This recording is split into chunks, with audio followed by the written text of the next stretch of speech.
shooting clean, noise-free footage in low light can be both perhaps simpler and a lot more difficult than you might think. But in truth, as a Sony shooter that shoots a lot of video, there's only a handful of rules that I think about when I'm shooting low-light video, and I haven't had to run any noise reduction software on my video in a number of years. So without further ado, here are my 5 rules for shooting clean, low-light footage. And to start, you'll want to make sure that you choose the right lens. Yes, I love shooting with zooms, and in fact, I own the entire Sony G Master trio of the 16-35, 24-70, and 70-200, all the version 2s. But if there's truly a time and place, I love breaking out my 50mm G Master f1.2. It is definitely in low light situations. Yeah, some of the different footage you're seeing right now from weddings and other gigs you might think has been lit ambiently in some way, shape, or form, but in truth, these were all shot in dark, dimly lit rooms, and in fact, we're using that f1.2 aperture that the 50mm G Master has to its fullest to be able to get shots like this. Yes, in most cases, prime lenses of the f1-point-something aperture variety are going to be one of your best secret weapons to being able to let more light into your sensor and be able to capture a cleaner image in a low-light situation. These needn't all be extremely expensive or extremely shallow depth of field options. Very similarly, I've done reviews of the Zeiss Sonner 55mm f1.8 lens and the Mikey 50mm f0 9.5 lens for APS-C on this channel, and truly both of which come in at a much lower price point than, say, the 50mm G Master. So yes, you certainly don't have to necessarily spend a lot to be able to get a good shallow depth of field prime lens that'll be able to bail you out in some of those low light situations. But apart from choosing the right lens, we also want to make sure that number 2, we choose the right frame rate. So here's a clip from a recent concert that I just shot where I am shooting this at 60 frames per second. Now 60 frames per second footage is great, of course, and this allows me to get some really crisp slow motion shots, but being a live action concert, I actually didn't need to shoot this in 60 frames per second. Now because I was using the 50mm G Master f1.2, I figured I could make use of 60 frames per second here just to be able to get those types of shots. But when I wanted to change my focal length to instead the 24-70 f2.8 G Master version 2, because of the difference in apertures and light that each of these lenses allows, I knew I'd have to change something to be able to preserve and get a clean image. In this case, changing my frame rate back down to 24 frames a second let me let in another stop and a third of light, going from a shutter speed of 1/125 to 1/50, and this plus a couple of moderate bumps in ISO kept the shot just as clean and noise-free as I wanted and expected it to be as it was when shooting with the 50mm G Master in 60. It's really worth considering what frame rate you absolutely need or should be shooting in for the different situations that you're in. And yes, oftentimes, even if I'm someone that's leaning on 60 frames per second, once I head into territory where there's a lot more limited light, I am consciously thinking about if and when I can switch down into something like 24 frames a second and what I actually need to get versus what I might want to get. But your lens and frame rate are only a couple of points that you'll want to consider, because another key one that we already touched upon you should also think about is, well, to choose the right ISO.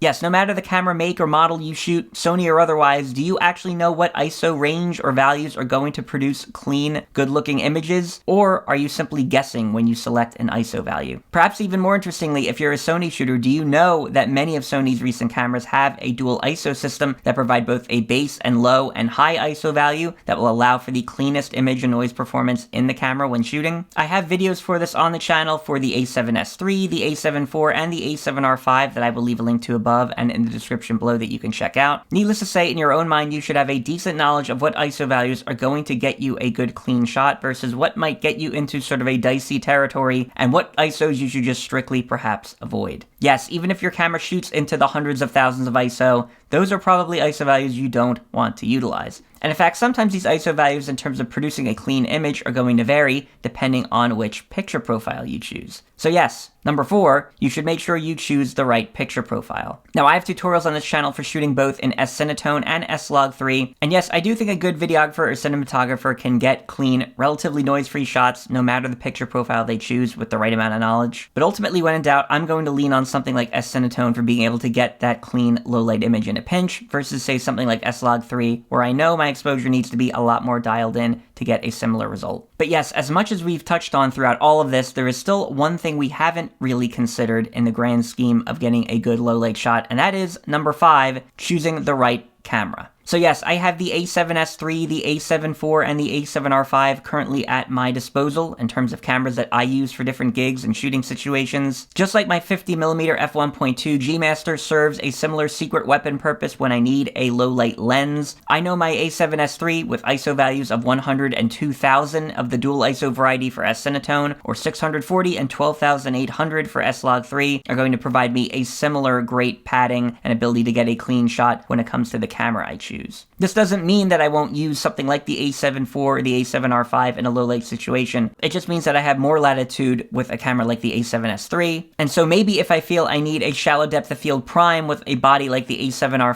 V to be able to get by in a low light situation, maybe I can get by with an f2.8 zoom on something like the a7S III. Or if I need a truly 1-2 punch to be able to do that, putting a shallow depth of field prime on a camera like the a7S III is going to be my best bet. In total, each of these points are going to be something to keep on sort of your mental checklist for being able to get a good, clean shot in a low light situation. And the key is being able to just have options that you can both utilize and at least think about when you need to get a quick low light shot in a pinch. So those are my 5 tips for being able to shoot clean, low light footage. Hopefully this video has been of some help to you. Feel free to leave a like and subscribe if it has. Be sure to check out the many videos I mentioned, including Sony's dual ISO system in many of their cameras, the different picture profile options that are out there, and so on. And yes, there will be many more on the way. For now, that is all I have to say, so thanks for watching.